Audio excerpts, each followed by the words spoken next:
hapon. So nandito po tayo sa Santa Ignacia Motorcycle Shop. At ngayon may nagkonsulta sa atin na motor, DMX Alpha 125. So ito guys, ang hirap andar eh. Testingin natin mga kaiba. Halos tayo mandar. So ang sira niya kasi stator. So ginawa natin na battery operated. Lagyan na natin ng bagong CDI. Ito yung dati niya. Kasi kung papalit tayo ng stator, yun na dito sa loob, mahal to. So ito, kakahalaga lang ng 350. Andar na yung motor. Ganda na. One click na siya mga kaibigan. So yan, start natin. Yun, ganun ka quick na ngayon ang starter ko. Pinalitan natin ng CDI. So nangyari kasi dito, mahina yung kuryente. So ito guys, ituro ko sa inyo kung paano magpalit ng CDI. Dating naka-stator, gagawing battery operated. So simple lang ito guys, simple lang.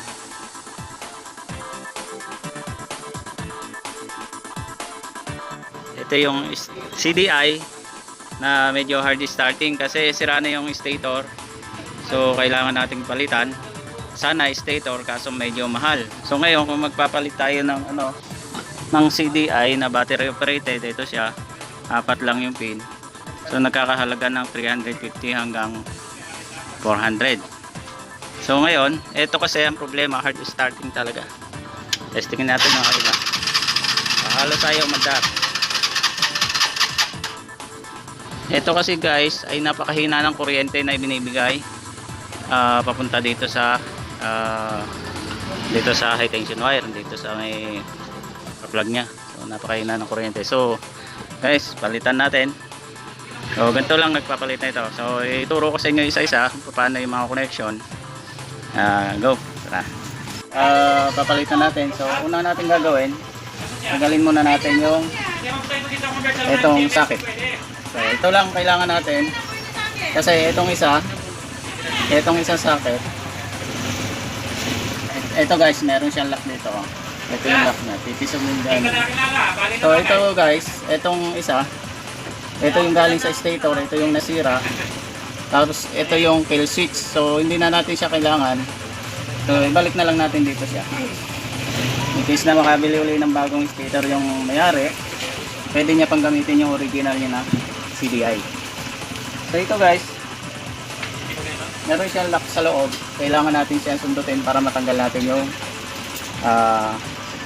socket, female socket. So ito guys yung papunta dito sa ignition coil. Dito siya papunta sa ignition coil. So tanggalin natin. Yan. Ayusin ulit natin yung pin. Ilagay natin dito sa socket na ito.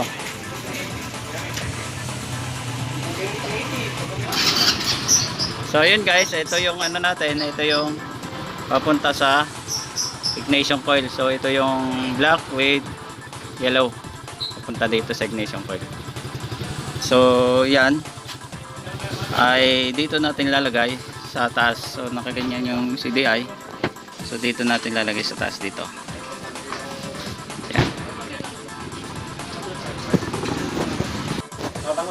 So ayan guys, nakalagay na yung papunta sa ignition coil. Susunod natin ay yung galing sa polisher. So ito yung kulay blue with yellow. Blue with yellow. So ito guys ay dito natin lalagay sa may katabi niya dito. Ito yun.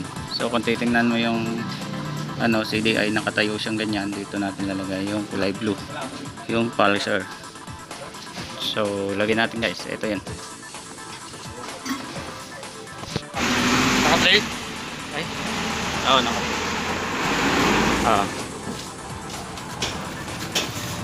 So yung ground ko, unahin natin. Unahin natin yung ground.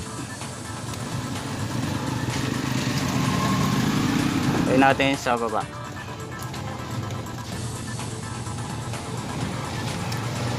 Tapos guys, ang positive natin, yung dito yung positive. So sa plus relay na lang tayo kumuha. Dito sa plus relay, so natin ang socket. Lagyan natin ang socket, lusot natin, gawin natin ang magandang daanan.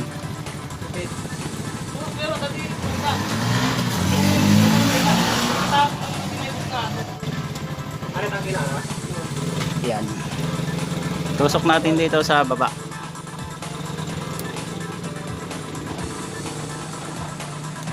Ayun. So yan na guys. Testing natin. Susi. Okay. Yan daw, one click. Ayun lang, wala na siyang kill assist dito. So sa susi na tayo magpapatayin ngayon kasi dito nakalagay yung switch na to. Naka-connect siya dito kaya hindi na siya gumagana ngayon. Pero sa susi, yun, napaka-quick na ngayon. So yun lang guys. Sana may natutunan kayo. Okay guys, thanks for watching and don't forget to subscribe my channel para lagi kang updated sa aking mga bagong video. So don't forget to like and share. Thank you. Sa susunod ulit.